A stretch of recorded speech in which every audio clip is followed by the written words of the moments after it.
teewlu depuis 6h30 ba jamono ji toll ji 9h wéyal na 43 minutes dañ ñëw ci deuxième partie bi mu nekk revue des titres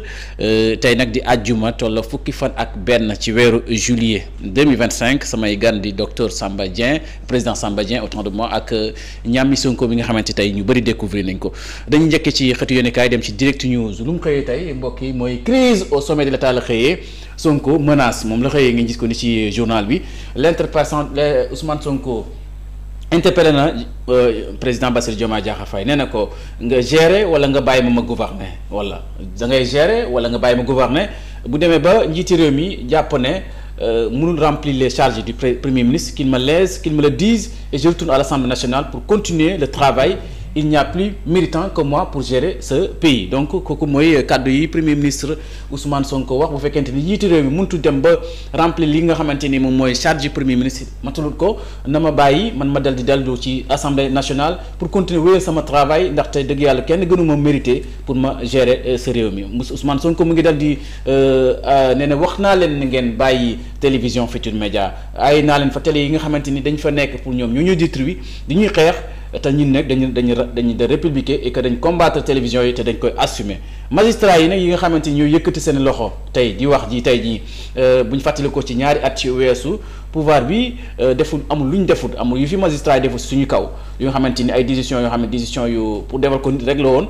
pour éliminer ay adversaires politiques te fan lañ nekk société civile ingratinée wax na lu ne ci société civile bi ñoom ndax seen position société civile kenn comprendre ko bu fekkente ni ay nit ñuy gis ñi def naka su du noonu ñoom duñ ci àddu gis ay yenn peut-être magistrats yi doon àtte ci ñaari at yooyu duñ ci wax seen xalaat tey ñi bëgg a jox dëgg ñooñu ndax est-ce que bëgg na réew mi finalement Sonko fera face à un amas de front le président Diomaye l'opposition les magistrats la société civile les médias les alliés des Pastef sans oublier le front social qui bout à 100% Ousmane Sonko wax na Sénégal en miniature ci discours am bi mbokk yi bu ñu jógee ci xeetu yéenekaay L'As quotidien mu ñëw ci promotion de l'homosexualité Guy Marius Sagna alerte sur une rencontre des LGBTs aujourd'hui quelque part à Dakar loolu nag Samba Dieng honorable député Guy Marius Sagna waxati na de. waaw waxati na effectivement LGBT yi. maa ngi koy wax tout à l'heure ndax waa société civile bii doon wax ci affaire LGBT wax mosuñu cee wax xanaa ils sont de connivence avec eux. président Diomaye waxoon na ko fële. tubaab yi am nañ seen culture nanguwuñ ko takk ñaari jabar nanguwuñ ko kon takk ñun tam aussi bëgg nañ ñoom góor jigéen bëgg nañu même sëy ak animaux yi sax bëgg nañ ko mais ñun bëgguñu ko. waaw ñun bëgguñu ko bokkul suñu culture. bu fi amee sax. am na fi parce que c'est aussi vieux que le monde. mais ñun duñ ko légaliser du lu ñu bëgg suñu dëkk mu nit nag nit rek la. déviance sexuelle mën na nekk feebar mën na nekk tayef mën na nekk leneen mais nag néanmoins ñun. bëgguñ ko donc société civile. war nañ cee wax. waaw dañ cee war a wax. loolu lañ war a gën a wax. le premier ministre titille le président Diomaye s'attaque à la société civile et promet une loi interdisant les financements de l'étranger qu'on me laisse gouverner il n'est pas question qu'il y ait des clans dans le PASTEF moom la Ousmane Sonko dal di xamle ci xëtu yéenekaay L'As mu ñëwaat Ousmane Sonko fait feu de tout bois le Sénégal a un problème d'autorité moom la ki nga xamante mu njiitu gouvernement bi di président parti PASTEF moom la xamle ba la ñu ñëw ci beneen commentaire Ñammi Sonko ñëwaat ci journal bi le xëtu yéenekaay Le Quotidien lu mu xëyee tey sortie du président de PASTEF Sonko pro de la dictature loolu la xëy journal bi di journal Madiambal Diagne moom la xëyee ne ce n'est pas ce pays n'est pas en crise il a un problème d'autorité qu'on me laisse gouverner on verra si les choses vont continuer de cette manière il faudrait une loi qui interdise à la société civile de prendre des financements de l'étranger journal bi di la xëyee. waaw parce que mooy li muy wax li ñu doon wax sànq rek c'est-à-dire que société civile bu fekkente ni étranger moo leen di jox financement pour que ñoom ñu mën a am ay positions yoo xam ne c'est des positions politiques. il faut pas oublier ça. parce que positionnement yi ñuy am naan dañuy xeex état de droit day bokk ci démocratie c'est également un positionnement politique. Positionnement politique boobu nag comme ni ñuy tere parti politique yi ñu am ay financement extérieur war nañ ko mën a tere société civile en tant qu'organisation. léegi nag tekkiwul ni ci li ma jàpp que Sénégal warul mën a financer société civile am. man jàpp naa ni bu ñu defee loi bu mel noonu. di interdire ay fonds yoo xam ne kenn xamul fu muy jóge am na koo xam ne ci société civile bi fii da doon liggéey ci benn kuréel mais dafa jógee parce que dañ ko doon imposer agenda homosexuel. waaw mu ngi wax ni doyen nañu wax ci homosexualité nañu wax ci LGBT. moo dëgg de mais ci LGBT boobu. am na koo xam ne da doon liggéey ci benn kuréelu société civile li ko fa jëlee mooy dañ ko bëggoon a defloo ay mbir yu jëm ci wàllu agenda homosexuel mu bañ ko ñu jëlee ko foofu. kon nag société civile il faut que ñu am société civile boo xam ne dafay méngoog suñu réew dafay méngoog lu askan bi bëgg te pour loolu am financement extérieur yi war nañ koo seetaat waaye war nañu mën a am doxalin boo xamante ne dafay tegu ci yoon. ñu mën di financer bépp société civile bu bokk Sénégal te am yéene liggéeyal askan. loolu am na solo série d'arrestations l'opposition dénonce les restrictions de liberté ba tey opposition baa ngi naqarlu maanaam téeguñ téye Badara Gadiaga travail des collectivités territoriales l'État valide la revalorisation des salaires mu nekk mu ci xëti yoon kay journal Le Quotidien mbokki bu ñu demee jógee waat foofu ñëw ci les Échos lu mu xëyee tey second tour du baccalauréat à Sicap Mbao moom la xëyee tey 14 candidats dont 8 filles ajournées pour port de téléphone loolu di nga nekk na lu doy waar second tour bi ndaxte xale yi des fois dañ leen di alerter doyen di lay wax ne bu leen yóbbaale seen téléphone portable yóbbaale na seen bigga fooy waaye te dañuy dëgër bopp donc fukki candidat ak ñeent donc ci fukki candidat ak ñeent yi juróom-ñetti ay jigéen la ñoom ñëpp da leen ajourné maanaam ñàkk nañ seen baccalauréat ngir porte téléphone bi leen aayoon une candidate casse son téléphone dans son lii baat bi mënu ma ko wax sax ndaxte journal bi mu ko waxee et se fait masquer par une policière une candidate allaitant parmi les tricheurs le mari émigré menace de la République donc mu nekk lu xamante ni noonu le journal bi xëy ci fi nga xamante second tour la ci baccalauréat ci Sicap Mbao mooy fukki candidat ak ñeent dañ leen dal di ñàkk seen baccalauréat ci porte téléphone beneen bi moo ñëw grosse crise au sommet de l'État après juste 15 mois au pouvoir Sonko attaque frontalement Diomaye et déverse sa bile loolu la xëtu yenn kaay les Échos xëyee Ousmane Sonko dafa dal di attaqué Diomaye dal di wane naqaram bu doy waar la candidature 2029 le véritable problème maanaam candidature 2029 bi moo jur coow li ndax est-ce que Diomaye day wuti deuxième mandat wala parti bi dañ koy waxtaanee en tout cas Ousmane Sonko démb wax na l'attente du Cap Manuel li ñu waxtaanoon ci Cap Manuel El Malick Ndiaye a pris comme témoin dans le cas ndaxte Sonko évoqué na wax na ci Cap Manuel ba tudd El Malick Ndiaye seede la ci les alliés en prennent pour leur grade donc loolu it ba tey wax na ci alliés yi les soutiens de Diomaye l'autre traumatisme du premier ministre il défend l'État parti traite certains membres de la société civile de fumier waaw loolu la Ousmane Sonko wax démb le Sénégal a un problème d'autorité il faut prendre ses responsabilités ou qu'on me laisse gouverner mbokk yi loolu la xëtu yéene kay les Échos xëy tey bi ñëwee ci le soleil lu mu xëy Boeing FMI Banque mondiale à Washington le président établit le contrat mën nañ jàpp ne jiitu réew mi gisee moom Donald Trump bi ci 5 chefs d'État yi ci africains yi gisee njiitu réew mi ak Donald Trump am na importance foofu moom it Donald Trump tàgg na fa Diomaye. oui man je pense que c'est mën nañ ci commenter. waaw commenter ci jël ay position man dafa am loo xamante ni d'accord naa te président Diomaye je pense que mu ngi koy fësal. mooy il faut que Afrique suñu réew yi ubbeeku lëkkaloo ak àddina bi pour ñu mën a tabax suñu réew waaye dafa am loo xam ne dama koy ñaawlu ci relation yi Afrique am ak yenn ci réew yi da ngay dégg sommet France Afrique sommet dem na ba léegi sommet Turc Afrique sax am na lan moo war a tax benn président man maa leen soxla woo leen convoqué dafa mel ni dañ leen a convoqué. waaw oui ñun Afrique loolu pour man dafa war a dàgg mën nañu am ndaje boo xam ne ay ndaje yu mel ni bi amoon Espagne ak benn bi demoon daaw ci France nga xam ne addina bi ñoo bokk ay kuréel yoo xam ne dañuy tànn benn réew war fa dem daje ji ñu dem daje fi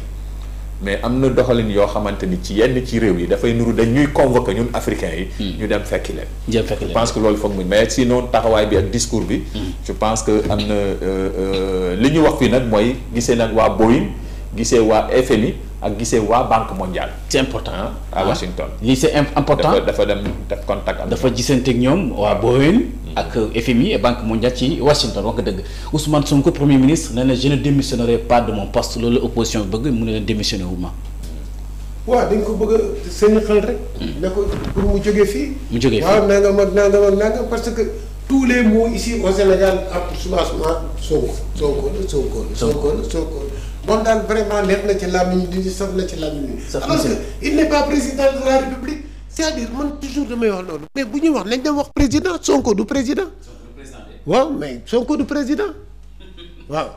l'évidence yéen kaay bokk ñi ñëw réforme du code des douanes mu war ko moom la xëyee la direction générale des douanes convie le secteur privé à la réflexion donc ñi ci réflexion ci pour xool code des douanes bi ni ñu ko mën a dal di changer. Badara Gadiaga présenté au procureur ce samedi mooy suba jàkkaarloo bi est-ce que dana am tey le chroniqueur aurait refusé de divulguer les noms de ces sociétés. waaw bañ na ne du joxe ay turu société am ndaxte laaj bi dañ ko samp ndax say société mais bañ na ci wax les soutiens se multiplient PS yi ñu ko soutenir Rewmi Sénégal bu ñu bokk muy Barthélémy Diaz APR Macky Sall ñu mu ànd ñu ñëpp ñu ngi dal di soutenir ki nga xamante rek moom mooy Badara Gadiaga mbokk yi jàkkaarloo bi ndax tey dana am tey bu ñu jógee ci xëtu yéenekaay l'évidence di ñëw ci la libération lu mu xëyee tey ordre de virement frauduleux transmis aux banques lu doy na waar. La digue aux trousses d'une mafia tentaculaire avant Orabank et la B6, les pirates étaient entrés dans le système de BGFI. Donc il avait ciblé le compte ouvert par l'Agence nationale des bourses du Gabon pour le paiement des bourses des étudiants gabonais du Sénégal, écroué par le pôle judiciaire financier dans l'affaire Orabank, l'homme d'affaires nigérien Ousmane Damoudou Owal, extrait de prison et déféré encore hier pour son rôle dans la fraude à la BGFI. Donc banque bi nga gisee doy na war de ah. je pense que puissance am na ci bi jiitu. waaw yaa ngi wax douane di invité secteur privé ci wàllu xalaat yi ñu war a xalaat pour xoolaat code des douanes ah. loolu il faut mu wax ci parce que man dafa bokk ci li may liggéey. muy suqat secteur privé je pense que lu am solo la. donc lii nag xeetu luubal yi mooy jubadi bi mafia yooyu ñuy tëggati ci luubal alalu réew mi. di nërmal koom-koomu réew mi ak koom-koom yu lëkkaloo ak suñu bos. je pense que dafa xeex ko dafa bokk effectivement ci taxawaayu pôle judiciaire financier. donc gannaaw ñi reddition des comptes yoo xam ne dafa topp Sénégal ci boppam alalu lu ñuy tuddee deniers publics yi. mais aussi bokk na ci li ñu war a xeex ni ñuy yoree banques yi ak li xew ci biir. donc je pense que c'est important. loolu am solo nga gis waaw. journal bi Libération. Libération. waaw c'est un journal que j'achète presque pendant 3 ans. déedéet kay. pôle judiciaire financier wala bu ñu bëggee jàpp ku musul luubal ci dëkk bi nañ dem. ñu dem ci archive Libération depuis Macky Sall ba léegi il ne faut que dénoncer des détournements ay SICAP HL boo bëggee xam détournement majeur yi Macky Sall def yëpp. moom lay Libération xëyee. non ci lañ dëkk. ci lañ dëkk Libération c'est un journal vraiment. très sérieux bu très crédible. te bu pôle judiciaire financier bu ñu bëggoon liggéey archive la ñuy dem jëli teg ko di ko topp ko pendant 4 ans yi passé ñu topp ko jour pour jour. très bien du gaz au sommet de l'État en yéen kaay leen fu moom la xëyee Sonko s'attaque frontalement à Diomaye qu'on me laisse gouverner et vous verrez les choses se passent comme aujourd'hui. Le vrai problème du Sénégal c'est un problème d'autorité nous devons prendre nos responsabilités face à cette situation donc moom lañ dal di nee na interpellé na encore le président Diomaye il le règle ou bon mu ngeen bàyyi ma dal di ko régler moom la journaux yu bëri Ousmane Sonko wax na lu bëri dem waaye dafa mel ni daal phrase bii lay ñi journaux yi di xëy di ko répété waat ñëw ci l'observateur mu ñëw ci Ousmane Sonko président du parti Pastef le Sénégal a un problème d'autorité voilà phrase bi dikkati na moom lay journaux yi di xëy tey les attaques contre ma personne peuvent cesser à tout moment si le président Diomaye décide d'y mettre un terme maanaam attaque yi ñu may attaqué man jiite Ousmane Sonko di ko teg sama kaw saa yi bu fekkente ne président de la République bi Diomaye décidé na ko loolu mën a jeex nag il faut que moom ku nekk si ñun mu assumer ses responsabilités wala ñu dal ma bàyyi ma dal di gouverner réew mi je ne démissionne du ma bàyyi nag benn réew du ma démissionné li nit ñi opposition bi di sàkku ak ñenn ñi bëgg ko ndax am naa responsabilité historique ci li nga xamante ni lu ñu def ba yegg si pouvoir bi loolu Ousmane Sonko wax c'est punching contre les magistrats la société civile et les groupes Futurs Médias donc wax na position par rapport magistrats yi wax na position par rapport à société civile bi wax na position par rapport ak groupe Futurs Médias bi nga xamante ni ñenn ci wax parce que dañ fay dem ñu may leen opportunité ñi xas ko moom di ko yàq loo xamante ni loolu doy na waar beneen bi ñu ñëw ci le point actu xëtu yéen kay point actu mu xëyee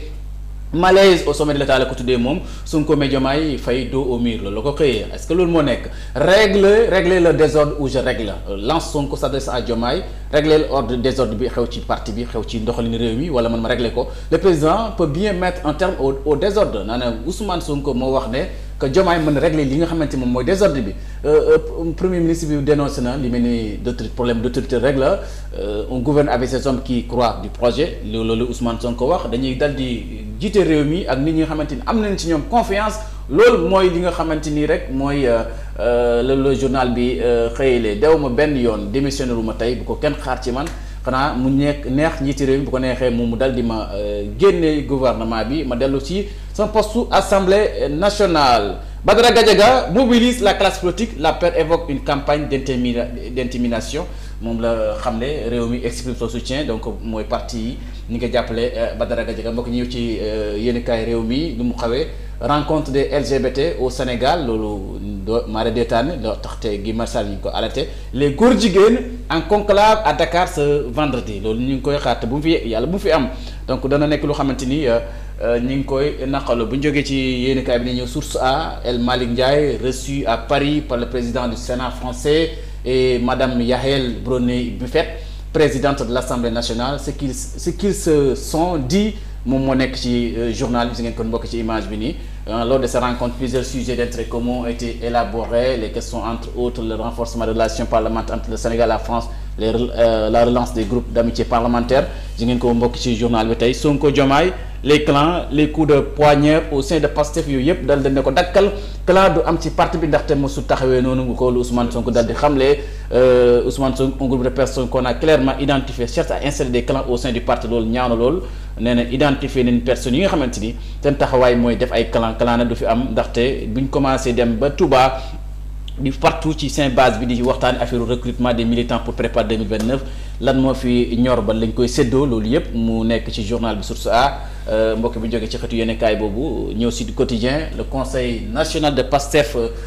les patriotes soutien Sonko sort les griffes loolu la journal bi xëy moo doon démbu l'installation du comité du conseil national de Pastef les patriotes destinés à tout au plus muscler l'appareil du parti et le projet vers l'avenir a été hier jeudi 10 juillet donc loolu la Ousmane Sonko defoon ci King Fahd Palace ji ngeen ko ni mbokk ci journal bi pour stimuler l'emploi la compétitivité et l'investissement privé au Sénégal la Banque mondiale décaisse génn na 37,7 milliards de francs CFA ji ngeen ko bokk ci journal bi lu am solo le ministre Daouda Ngom sur le projet ville verte au Lac Rose nous devons veiller à ce que ce projet ne nuise pas notre patrimoine national yi ngeen ko bokk ci journal bi kooku mooy ministre de l'environnement et de la transition écologique Daouda Ngom ñu ngi ñëwee tribune yéen kaay bu Bougane Gueye Dany lu mu xëyee leader de Pastef dans la menace est-ce que noonu la demee Diomaye Sonko crise au sommet de l'État le Sénégal n'a pas de crise il y a un problème d'autorité phrase bi tey dikkati nañ dafa mel ni loolu moo gën a fës tey ci journaux yi mooy Sénégal amul jafe-jafe mais problème d'autorité ñëwaat des organisations LGBT se réunissent vendredi à Dakar rappel à l'ordre et Karim Gueye appelle à la mobilisation devant le siège des Nations Unies Guy Messagnes daal di alerter loolu ndax foog naa ne loolu du dem Trump campe sur sa position 1689 Sénégalais vont être expulsés d'Amérique loolu de nouvelle boobu doy na waar de doy nouvelle boobu doy na de doy na waar ñëw Walf Quotidien lu mu xëy tey ñëw Diomaye le système la société civile la presse muy sorti bu Ousmane Sonko démb la les coups francs de Sonko on a un problème d'autorité donc moo lu ma waxate rek si le président ne veut plus de moi à la primature je partirai à l'Assemblée nationale loolu la Ousmane Sonko xamle ci démb daje bi ci conseil national ci King Fahd Palace bi ñëwee ci yor yéen kaay lu mu xëyee visite du président Diomaye aux États-Unis moom ci la ñëw mooy Boeing MCC FMI Banque mondiale yëpp mu nekk lu ñu toog ak ñoom ñu jotaay moom tënk ak moom la diplomatie économique sénégalaise dans toute sa splendeur loolu ñu rafetlu la ndax ñi yëpp ñi ngi dal di jëflanteeg njiiti réew mi installation du conseil national le président Sonko sans détour moom moo nekk ci journal xëtu yéen kaay yor kon mbokk yi lii li nga xamante ni moom leen indiloon tey ci revue des titres bi di tey nekk fukki fan ak benn ci weeru juillet ma dal di jox nag vraiment am mbégte bu baax a baax di partager plateau bi doyen Samba Dieng ma dal ko bàyyi ko mu dal di tàggatoo maa ngi lay gërëm mbégte doyen. waaw xanaa rek benn extrait rek. waaw sur l'article là mon post que j'ai fait qui est sorti sur l'évidence yi démb. où j'interpellais le président Diomaye du président, la coupe est pleine. Sonko, vous le connaissez mieux que quiconque. Il n'est plus ce syndicaliste défendant votre corporation. Il n'est plus cet opposant opprimé, insulté, barricadé, gazé, séquestré, enlevé de force, interdit de culte. Et même arrêté pour vol de téléphone à la place d'un délit impossible. Il est loin de ce désir de vengeance. Il est votre premier ministre. Sa protection vous incombe. Depuis qu'il s'est départi de sa position d'élu, il vous appartient de le mettre dans les conditions idoines pour remettre ce pays sur des rails de la légalité et l'illégalité. Vous ne pouvez pas être au pouvoir et continuer de subir les complots et autres saletés des politiciens en rupture de bande. Ce lynchage médiatique dégradant et autres fonctionnements savamment orchestrés par les forces occultes avec leurs hommes de presse et groupes de pression, leurs hommes de justice et surtout leur soi-disant société civile doit être sanctionné sévèrement. Cette nouvelle société d'opposants sans arguments politiques et techniques, rétribuée avec les deniers publics volés, des résidus de la 100 fois ni loi, dépourvus de valeur, pour traîner dans les caniveaux cet homme qui, pour ce pays, a subi près d'une décennie ce qu'un homme tout court n'a jamais vécu dans ce pays. Monsieur Bassirou Diomaye Faye, vous êtes le choix de Dieu, vous êtes le président dans le clé de voûte de toutes les institutions. Certes, l'administration a ses règles, mais la politique a ses raisons. L'appareil d'État ne doit pas être une arme de destruction d'opposants comme Macky, mais il faut être au cœur de la marche de la société, révélant nos rapports sociaux, surtout dans le respect de toutes nos institutions. Ce trop plein de sagesse, ce respect d'élégance républicaine et de tolérance encourage cette race de prédateurs. Les critiques politiciennes appellent une riposte politique et même juridique. Le cas échéant, une forme de gatsa physique va s'installer. Merci beaucoup. Sa posture d'hier est toujours d'actualité. Il n'a jamais varié dans sa vision des hommes incarnant le pouvoir. Il n'a point peur de ce corporatisme aveugle guidé par une sorte d'autodéfense sacralisée. La présence effective des brebis galeuses dans tous les segments ne souffre d'aucune contestation. Seul le courage de la dénonciation manque, surtout à nos élites comptables, à nos élites complaisantes. Certainement, la nouvelle loi sur les lanceurs d'alerte aidera à combler ce gap. Merci beaucoup kontaan naa loolu la tàggatoo yow. merci doyen je pense que lii moom mat na tàggatoo pour ñun ñëpp di ko gërëm di ko sant di wax rek ni vraiment je pense que gis naa presse bi gis nga fi ñu ko orienté. crise xeex dóorante ak yooyu. alors que am na loo xam ne waroon nañ ko fàttali. mooy wax ni dafa ni Diomaye sama xarit. sama rakk. te yéene naa ko. waaw te yéene naa ko. voilà wax ni man nguur nekk président am na ñoo xam dañu wàdde du ma nekk président te xamuñu ni man loolu yóbbeewuma dara c'est-à-dire que nekk président du lu mu bëgg loo xam ne daf ko teg ne foog mu am may wax le 14 février 2021 bi xeex bi amoon le 8 février bi ñu yëkkatee affaire ami Adji Sarr ñun magi Pastef dañoo defoon délégation dem seeti Ousmane xam nga lan la ñu wax le 14 février boobu dafa ni Pastef bi ñu koy sës te man ma dugg ci di xeex du jël nguur moo ñu tax a dugg ci politique. dañu ne soppi politique moo ñu ci tax a dugg du amuñu obsession pour jot ci nguur gi. mais obsession bi ñu am mooy soppi ni ñuy defee politique. mu ne waaye gis nga ñii ñu jàkkaarlool dañ leen indil défi politique. amuñu ci tontu ñu tegal leen défi citoyen amuñu ci tontu ñu indil ñu mbir mu bon bii di affaire Adji Sarr waaye buñ ci delluwul ginnaaw 2024 Pastef dina jël réew loolu le 14 février 2021. la ko Ousmane Sonko wax. ci loolu laa bëggoon a tàggoo di fàttali waa Pastef di ko fàttali sama bopp di fàttali ñi ñu àndal gis nga ñu ngi ut ay faay di naan dafa attaqué. waa coalition Diomaye c'est pas vrai dafa ñaax ñëpp ñu dellu ci li nga xamante ne moom la ñu digaale ak sénégalais yi muy le projet donc le parti le peuple et le projet. merci beaucoup maa ngi gërëm Ñammi Sonko comme ni la ko waxee secrétaire général administratif magi Pastef ba pare nekk commissaire scientifique bu parti Pastef les Patriotes di gërëm bu baax a baax président Samba Dieng di vice-président du collectif parti boobu di parti tabax di ko gërëm ci disponibilité bi ñu partagé di leen gërëm te leen gërëm bu baax a baax yéen mbokk yi ñu doon teewlu depuis 6h30 ba léegi di nuyu bu baax di gërëm bu baax El Hadji Ahmed Aïdara dafa dem séminaire moom moo tax te gisu leen ko fi waaye altine jàmm da ngeen ko gis ci intime matinal bi léegi ci kanam tuuti rek da ngeen gis réaction yi nga xamante dana ko def ci sortie Ousmane Sonko bi ak revue de titre bi revue de presse bi maa ko doon def revue de titre maa ko def mooy def revue de presse bi moom nit ñi di ko xaar kon di gërëm